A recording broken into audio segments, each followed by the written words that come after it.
गाए तुम्भ गीत सभारे पंडित पथे पांथ हृष्ट मना बिले बोले चषा अंतःपुरे जोशा नृत्य रंगे बारांगना। उत्कलमणि पंडित गोपबंधु दास एही पदरु जना पड़ुछि जे कवि सम्राट उपेन्द्र भंजଙ୍କ रचनावली केते जनप्रिय थिला। केवल थिला नुहे वर्तमान मध्य यह बेस जनप्रिय। छात्र छात्री माने भंजଙ୍କ साहित्य कृति अध्ययन करिथांती, गवेषणा करिथांती। पाला गायक, कीर्तन गायक तथा पुराण गायक माने उपेन्द्र भंजଙ୍କ विभिन्न पदावली गान करिथांती। एहा व्यतीत साधारण मनीष मध्य निज कर्मक्लांति दूर करिबा पई भंज संगीत गान करिथाए अथवा श्रवण करिथाए। वास्तव में कहिबाकू गले ओडिया साहित्यर एक स्वर्णिम अध्याय हेउछि भंज साहित्य। से ओडिया साहित्य को अनेक उच्चकोटीर काव्य, अनेक गीति काव्य बा गीति कविता एवं अनेक अलंकार शास्त्र प्रदान करि जाइछन्ति। से थिले शब्द एवं अलंकार अद्वितीय पंडित।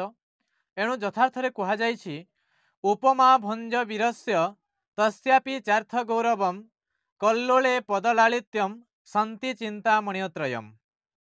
कवि सम्राट उपेन्द्र भंजଙ୍କ जनप्रियता उपरे तो किछि संदेह नाही, किंतु तांको ग्रंथ संख्या को नहीं पंडित मानकर बा समालोचक मानकर भिन्न भिन्न मत देखा जाय थाए। अनंत पद्मनाभ पट्टनायक मत अनुसार कवि सम्राट उपेन्द्र भंजଙ୍କ ग्रंथ संख्या हेउछि 73। पंडित सूर्यनारायण दास तांको ओडिया साहित्यर इतिहास रे मत दैछन्ति जे कवि सम्राट का ग्रंथ संख्या हेउछि 41। अध्यापक गौरी कुमार ब्रह्मा मत अनुसार यही संख्या हेउछि 34। पंडित श्रीधर शतपथी शब्दमाला, कलावती और त्रैलोक्य मोहिनी मध्य भंजଙ୍କ रचनावली मत दैछन्ति। सत्यनारायण बुक स्टोर द्वारा प्रकाशित अबना रसतरंग पुस्तक रे संपादक डॉक्टर सुरेंद्रनाथ पाणिग्राही भंजଙ୍କର प्राय 80टी ग्रंथ थिबा कथा कहिसन्ति। तांको मत अनुसार तन्मध्यरु 27टी ग्रंथ प्रकाशित होइअछि। तेबे विभिन्न आलोचकଙ୍କ भिन्न भिन्न मत रहिछि, किंतु भंजଙ୍କ कृतिराजी को मुख्यतः 5टी विभाग रे विभक्त करा जाय। सेगुड़िक कौन कौन एवं केउ विभाग रे केउ काव्य सबु अछि ताहा मु एबे कहिबाकू जाउछि।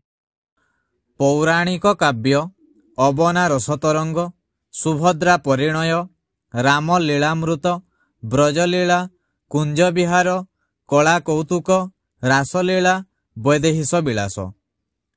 काल्पनिक काव्य रसलेखा, हेममंजरी, चित्रलेखा, सुवर्णरेखा, मनोरमा, कामकला, भाववती, प्रेमलता, मुक्तावती, प्रेम सुधानिधि, रसिक हारावली, कोटि ब्रह्मांड सुंदरी, लावण्यवती, चंद्रकला, त्रैलोक्य मोहिनी, चंद्ररेखा, कलावती, इच्छावती, शोभावती, रसमंजरी। आलंकारिक काव्य रसपंचक, चित्रकाव्य बंधोदय, छांदभूषण। गीति कविता बा क्षुद्र गीति 6 पोई, 9 पोई, 12 पोई, पदी, गाहा, दोहा, चौपदी भूषण, चौपदी चंद्र, संगीत। अन्यान्य बा विविध रचना, गीताभिधान, षडऋतु, पुरुषोत्तम महात्म्य, नारद पुराण, बजार बोली, छत्तीस रास, विचित्र तरंगिणी।